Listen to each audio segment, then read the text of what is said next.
We'll guide you through how to use Notion AI meeting notes. If you find this helpful, don't forget to like and subscribe. Start by going to any website of your choice, then move to the search bar at the top of your browser.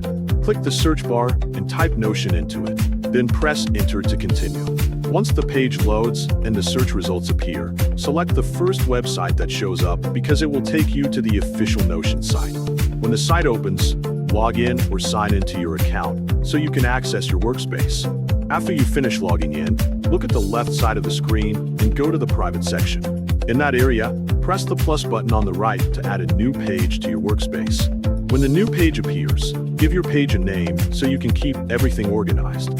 Inside the main section of your new page, type /meet to open the meeting-related options. A small menu will appear, and inside that menu you will see AI meeting notes. Select AI meeting notes by clicking it so the feature can load in your page.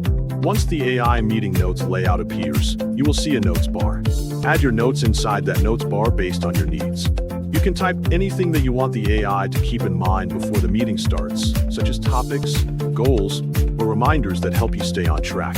After you finish adding your notes, press the Start Transcribing button. When you press this button, the AI will start listening to your meeting.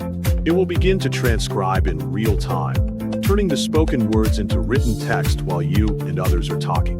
Let the AI listen to your meeting without interruption so it can capture the full conversation. Once you finish your meeting, press Stop to end the transcription process. When the transcription stops, give the AI a moment to process everything. The tool will take the recorded text and organize it neatly. Finally, the AI will transcribe your meeting completely and create a summary based on everything it heard. The summary makes it easier to understand the key points, decisions, and action steps. This helps you look back at the meeting without needing to re-watch or re-listen to anything.